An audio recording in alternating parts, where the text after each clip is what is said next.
Assalamualaikum warahmatullahi wabarakatuh. Waalaikumsalam. Alhamdulillahirabbil alamin. Asyhadu alla ilaha illallah wa asyhadu anna Muhammadar Rasulullah sallallahu alaihi wasallam wa ala alihi washabihi amma ba'd.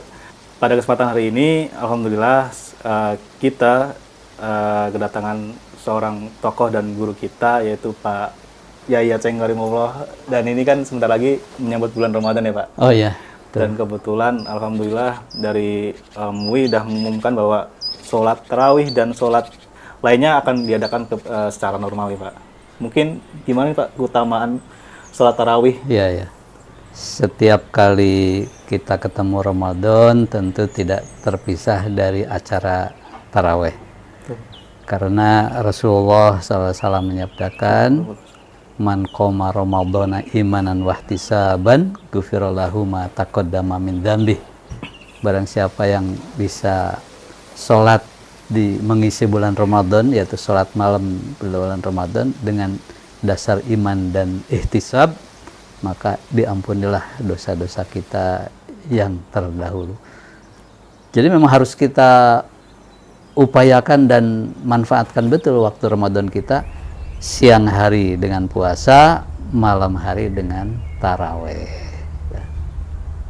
Mungkin pertanyaan yang lumrah biasanya, berapa rakaat sih tarawih itu? Nah, kan? Itu masih jadi pertentangan. Ya sebetulnya sih bukan pertentangan masih sih. Jadi pembahasan. Hanya ya pembahasan. Dari hadis yang diriwayatkan oleh Aisyah itu memang bilang, Aisyah istri Rasulullah ya. Beliau mengatakan bahwa Rasulullah itu kalau namanya sholat malam, baik di dalam Ramadan maupun di luar Ramadan, tidak lebih dari 11 rakaat. Menurut sejauh yang diketahui oleh Aisyah, baik di dalam Ramadan maupun di luar Ramadan, Nabi mengerjakan sholat malamnya itu 11. Kalau mau memakai dasar hadis itu, ya silahkan taraweh dengan 11. Tapi kalau ada jalur hadis lain, misalnya dari Ibnu Umar meriwayatkan ada seorang bertanya kepada Nabi tentang sholat malam, berapa rakaat sih sholat malam itu? Nabi menjawab, pokoknya sholat malam itu 2 rakaat. Nabi tidak membatasi berapa kali 2 rakaat. Cuma Nabi mengatakan, kalau sekiranya kamu khawatir keburu datang waktu subuh, tutuplah dengan witir 1 rakaat. Nah, dengan demikian sebetulnya Nabi tidak membatasi. Jadi kita mau taraweh 11 ya boleh, mau 23 ya boleh. Ada namanya juga sholat sunnah gitu. Tapi jangan tanya terus, kalau 23 boleh, 11 boleh. Kalau nggak taraweh boleh nggak? Itu paling parah. Kalau sama boleh, nah hukumnya sunnah, tidak wajib. Cuma apa ya begitu, justru kita harus memanfaatkan Ramadan ini dengan sebaik-baiknya. Siang hari kita isi dengan puasa, malam hari kita isi dengan taraweh. Siapa tahu ini adalah Ramadan terakhir bagi kita nanti. Betul. Gitu. Kemudian ini Pak, ada pertanyaan mungkin kefadolannya itu jika dibanding mungkin karena kesibukan seharian ya Pak, masih bekerja atau masih kegiatan yang lain, jadi mungkin dilaksanakannya pada akhir malam. Nah, dibanding dengan ketika dilaksanakan secara berjamaah ya, dengan sepertiga malam itu gimana Pak? Sebetulnya kalau praktek Rasulullah dulu, namanya sholat malam, baik di dalam Ramadan maupun di luar Ramadan, baik di luar Ramadan maupun dalam Ramadan, Nabi mengerjakannya di sepertiga malam yang akhir. Karena itu memang sholat waktu dari 24 jam, itu sholat waktu yang paling mustajab untuk berdoa ya sepertiga malam yang akhir.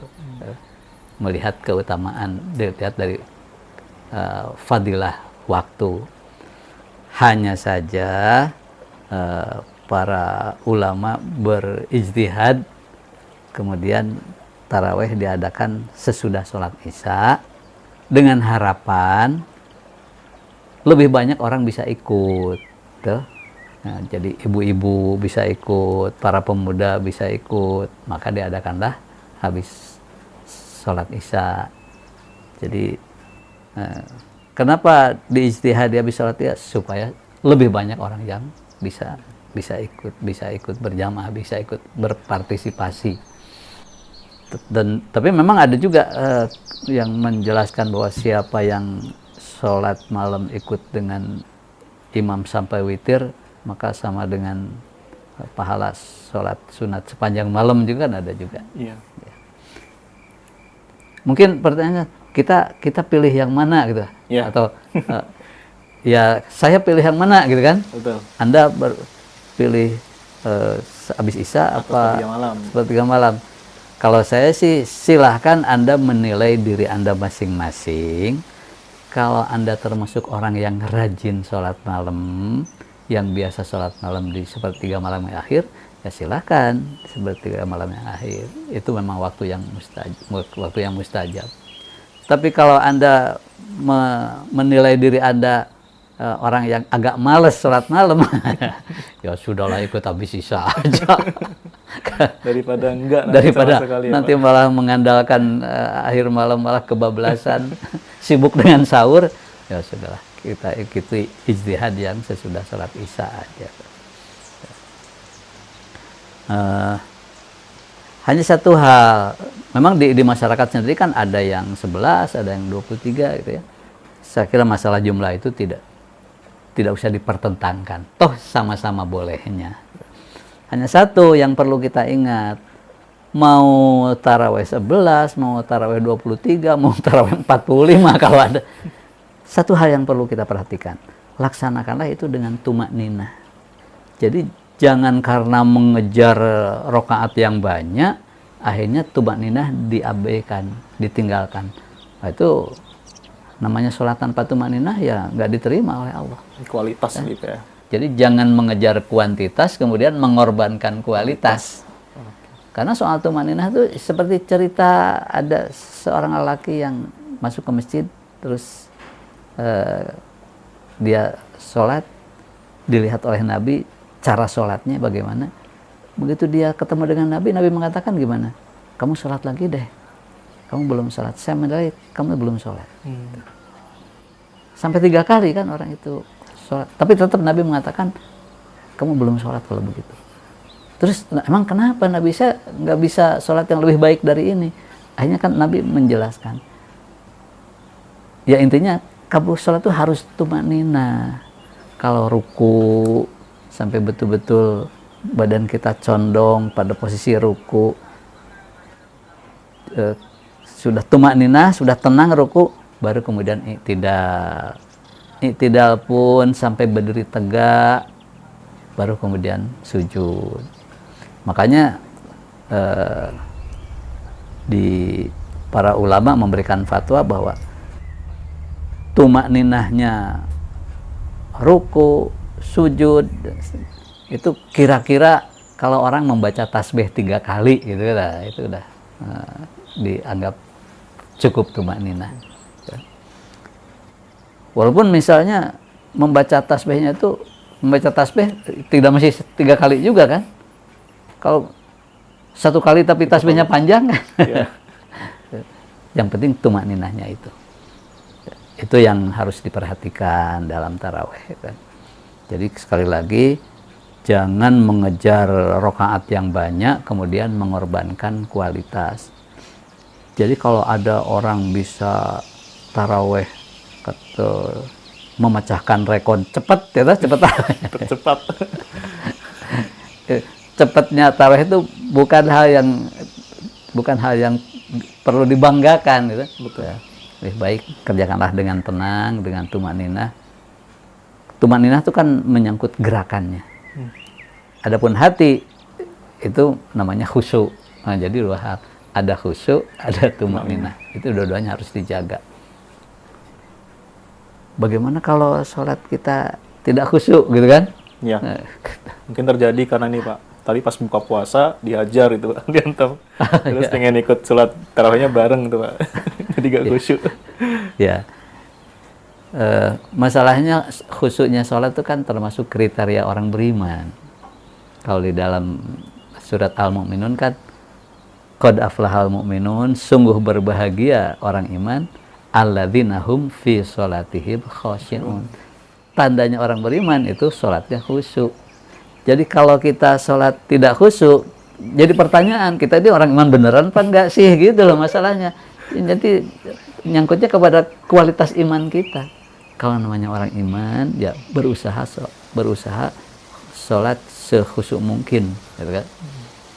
Ya memang untuk 100% khusyuk memang sulit, gitu, karena kita ini manusia biasa, jangankan kita nabi aja, suatu ketika dapat gangguan juga kan. Cuma kita berusaha sholat sekhusyuk mungkin. Nah, itulah yang perlu kita jaga di dalam tarawih kita nanti. Tetap dilaksanakan dengan khusyuk, dengan tawadhu, dengan tumakninah. Anak-anak kecil terutama ya kita arahkan supaya mereka tidak ribut, ya, karena itu bisa mengganggu kehusyuan. Kemudian ini ada penyakit anak-anak muda biasanya kalau taraweh. Begitu imam melanjutkan salat yang kedua dilama-lamain, Pak. Di belakang pada ngobrol gitu. Nanti nunggu imamnya baca surat baru gabung ya. Betul. Itu kan menunjukkan ketidaksemangatan taraweh. Padahal namanya sholat itu kan harus dikerjakan dengan semangat. Kalau demikian, kita khawatir itu termasuk orang yang malas sholat. Orang tarawih itu satu besarnya kalau diakan dengan buktinya malas apa? Ya itu nunggu ntar aja kalau sudah imamnya surat. Itu kan menunjukkan kemalasan. Masalahnya bahayanya apa? Orang mengerjakan sholat dengan malas. Itu tanda orang munafik masalahnya. Dalam surat An-Nisa dikatakan sifat orang munafik bagaimana? Wa idza qaumu ila sholati qaumu kusala. Orang munafik bukan berarti tidak sholat ya. Orang munafik juga sholat. Cuma sholatnya dengan malas. Jadi orang munafik bukan berarti tidak taraweh loh. Bisa jadi orang munafik ya taraweh juga, tapi itu tadi dengan malas, dengan tidak ada semangat. Loh. Nunggu imam baca surat baru gabung. Ya jangan begitulah. Kadang hampir mau ruku dulu, Pak. Itu apalagi lebih parah lagi. Apalagi dibiarkan imam sudah lewat satu rakaat nanti disusul dikebut. Yeah. Jangan gitu. Kerjakan dengan tertib, dengan khusyuk, dengan tumakninah. Karena dari tarawih itu di situ ada nilai-nilai man qoma ramadhana imanan wahtisaban ghufira lahu ma taqaddama min dzanbi. Atau Rasulullah memperingatkan lagi satu hal lagi. Banyak orang yang sholat taraweh atau sholat malam tidak mendapat apa-apa kecuali hanya sekedar melawan ngantuk. Farubal so'imin laisalahu min siyamihi min qiyamihi illa sahar. Banyak orang yang sholat malam tidak dapat apa-apa kecuali hanya sekedar berjaga menahan ngantuk. Kan sayang sekali. Siapa orang begitu itu? Ya itu tadi orang yang tarawihnya tidak khusyuk, tidak semangat, ya, tidak tertib, tidak tumakninah. Itulah Rasul berkesan. Saya kira itulah ya tentang tarawih. Mudah-mudahan.